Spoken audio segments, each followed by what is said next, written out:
এদেশের সিস্টেমটাই তো চুরির। এই চুরির সিস্টেম থেকে চুরি করবে না তো কে করবে?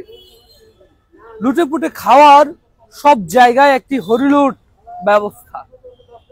চতুর্থ শ্রেণীর আউটসোর্সিং কর্মচারীদের ন্যায্য বেতন আদায়ের দাবিতে 250 শয্যা জেনারেল হাসপাতালে এখানে কর্মরত যারা আছে তাদের মানববন্ধন ও গণমিছিল। এই মানুষগুলো একদমই খেটে খাওয়া মানুষ, পরিশ্রম করে তারা তাদের ন্যায্য পারিশ্রমিক নেয়, কিন্তু সেখানে আবার ঠিকাদার আসবে কেন? এখানে আমরা দেখতে পাচ্ছি যে ব্যানারেই তা আসলে উল্লেখ করা আছে, চাকরি আছে বেতন নাই, এ কেমন অন্যায়। আর অপর পাশে লেখা আছে বেতন দিবে সরকার, ঠিকাদারের কি দরকার? সত্যিই তো, ঠিকাদারের এখানে কাজটা কি? এদের মাথা বিক্রয় করে খাওয়া ছাড়া এই সিস্টেমটাই আসলে, আমাদের পুরো সিস্টেমটাই চুরির। তাই আসলে দোষ দিব কার, কার কাছে চাইবে এরা প্রতিকার? অনেকগুলো কথাই আসলে আসে। 250 শয্যা জেনারেল হাসপাতালের যে অনিয়ম দুর্নীতি নিয়ে তো ফেনীর তালাশ কিভাবে তুলে ধরেছে, কথা বলেছে, সেগুলো নিশ্চয়ই আপনারা দেখেছেন, ফেনীর মানুষ সেগুলো দেখেছে। কিন্তু সেই কোটি কোটি টাকা যে লুটপাটের যে ব্যবস্থা, সেই লুটপাটগুলো কিন্তু নির্দিষ্ট কিছু সংখ্যক মানুষ করেছে এবং সেই মানুষগুলোরই পকেট ভারী হয়েছে। কিন্তু এই মানুষগুলো আসলে কাজ করেও তাদের যেই পারিশ্রমিক, তাদের যে শ্রমের মূল্য, সেটি পাচ্ছে না। আমি একটু যদি একেবারে সকল কিছু বাদ দিয়ে যদি শুধু বেতন দিবে সরকার, ঠিকাদারের কি দরকার, এই প্রশ্নটার যদি শুধু যুক্তিযত এখানকার যারা আছে তারা যদি উত্তর খুঁজে, তাহলে কি এর উত্তর আসলে কারো কাছে আছে? এখন তো অনেক কিছুই মুক্ত বলা হচ্ছে, তাহলে মুক্তের উত্তরগুলো আসলে কোত্থেকে আসবে? আমরা একটু কথা বলতে চাই। আমাদের সঙ্গে এখানে রয়েছেন চতুর্থ শ্রেণীর আউটসোর্সিং কর্মচারীদের যে ন্যায্য দাবি আদায়ের লক্ষ্যে মানববন্ধন এবং গণমিছিল, একটু কথা বলতে চাই। রহিম ভাই আছেন আমাদের, যিনি মর্গেও দেখেন। রহিম ভাই, একটু আমাদেরকে জানাবেন আপনাদের দাবি সম্পর্কে। আমাদের দাবি, আমরা প্রথম থেকে 1800 টাকা বেতনের চাকরি করতেছি।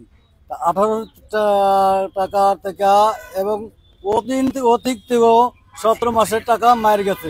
পুরো 17 মাস প্রতিদিনের টাকা পাওয়া হয় না, আরেকবার এরকম ওইটাও মায়ের গেছে, ওটাও পাওয়া যায় না। আচ্ছা যাক, এখন 2 মাস পরে টাকা দেওয়ার কথা বললো, 2 মাসের পরে 3 মাস পরে গেলে যাওয়া হইলো, সুভাষ সাহেব বলছে আসবে, কাগজ জমা দিচ্ছি। আবার ওইদিনকে যাওয়া হইলো, কয়েক কাগজ যাইতেছে, আবার আজকে গেছে, কয়ে আমাদেরকে বারবার কেন আসো? তো এই যে 6 মাস ধরে টাকাটা আটকে দিতেছে না, 7 মাস চলে, তা মানুষ, এতক্ষণ মানুষ কিভাবে চলে? আর এইটাই না, একটা মহিলার একটা ছেলের ক্যান্সার, এখানে অভিষেকে যাওয়া হয়েছে, এই ছেলেটার জন্য একটা বিনা বিনাইতে একটা কাগজ লিখে দিতে বলছে যে আমার ছেলেটার ট্রিটমেন্টের জন্য স্যার আপনি একটা সিগনেচার করে দেন। এটার হিসাব কিতাব কেটা দিবে? সেই লোকটা এখন আসলে তারে জিজ্ঞাসা করলে আপনি জিনিসটা ক্লিয়ার হয়ে যাবেন।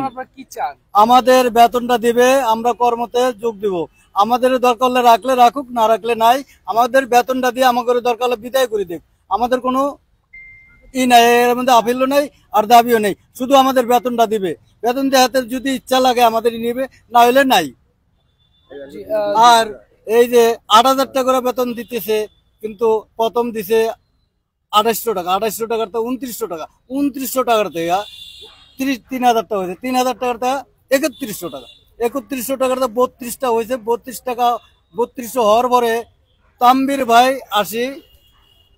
আচ্ছা, এরপরে জানা আলম সাহেবের সময় স্যার আছিল ইকবাল স্যার, আর ইকবাল স্যার আছিল 6000 টাকা, তখন বলি দেওয়া হয়েছে 100-200 করে বাড়াইছে, এরকম বাড়ানোর পরে 6000 টাকা হয়েছে। 6000 টাকা পরে এই শরীফ হাজারি হওয়ার পরে 8000 টাকা বেতন হয়েছে। 8000 টাকা বেতন হওয়ার পরে তারা বলছে ফুল বেতন পাওয়া যাবে।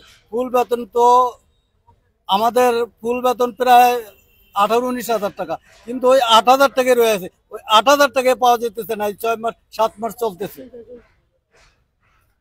কথা বলছিলাম, আসলে আমরা একটু আরো একজনের সাথে কথা বলতে চাই, একটু জানাবেন তাদের দাবি। আসসালামু আলাইকুম। আমাদের দাবি হচ্ছে একটাই, আমরা বেতন চাই। আমরা 8 মাস কোনো বেতন পাইতেছি না, আমরা চলতে পারতেছি না, চলতে অনেক কষ্ট হয়। আমরা ঘর ভাড়া দিতে পারতেছি না। আমার ছেলেকে অসুস্থ, আমি কোনো জায়গা নিয়ে আমি ডাক্তার দেখাতে পারতেছি না। আমার কাছে হে সমর্থ এখন আমার নাই। যা ছিল আমি টাকা চিটাং একবার নিয়ে গেছি, এখন তো আমি ডাক্তার দেখাবো বা অন্য জায়গা নিবো, আমার কাছে কোনো কিছুই নাই। আমি যাওয়ার মতন, আমার ছেলেটার ওষুধও পড়তেছে না, ওষুধও খাওয়াইতেছে না। আমাদের দাবি একটা, আমাদের বেতন গুলো দেখ, আমরা অনেক কষ্ট করি, চাকরি করি, বেতন গুলো পাইলে এখন আমার ছেলেটার একটু চিকিৎসাও আমি করতে পারতাম। বন্যা অনেক ক্ষতি হয়েছে, আমার ঘরের কিছুই নাই। এটা কি শুধু আপনাদের বেতনই বন্ধ নাকি সবার বেতন? আমরা 53 জন সবার বেতনে বন্ধ, মানে সবার বলতে চতুর্থ শ্রেণীর যারা আছে তাদের হায়ার পোস্টে আছে।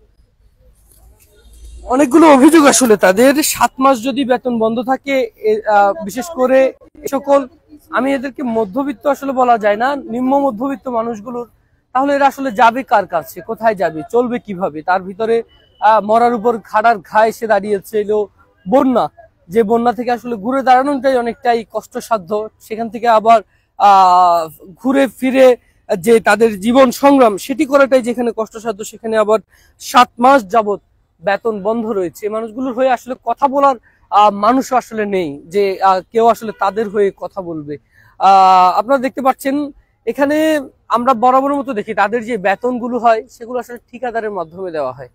ঠিকাদার এখানে কেন আসবে? এখানে ঠিকাদারের আসলে কাজ কি? সেখানেও আবার তাদের বেতনেও আবার ঠিকাদারি হতে হবে কেন? আসলে এসব বিষয়গুলো নিয়ে তাদের হয়ে কথা বলার মতো মানুষ নেই, আসলে কথা বলার মতো মানুষ নেই, যার কারণে এদের মতো এখানকার যে মানুষগুলো আছে এই মানুষগুলো সবসময় অবহেলিত, লাঞ্ছিতই থেকে যায়। কিন্তু আপনি অন্য যারা আছে তাদের থেকে যারা ভালো দায়িত্বশীল আছে তাদের কিন্তু বেতন তো বন্ধ নেই, বরং তারা অন্য যে সেক্টর গুলো আছে সেগুলো থেকেও তারা লুটে পুটে খাচ্ছে। এদের তো আসলে সে ব্যবস্থাও নেই, চলবে কোত্থেকে? আশা করি কর্তৃপক্ষের চোখ খুলবে, আশা করি সংশ্লিষ্ট কর্তৃপক্ষ সুদৃষ্টি তাদের দিকে দিবে, এমনটাই প্রত্যাশা। আমি আকাশ, ফেনীর তালাশ, ফেনী।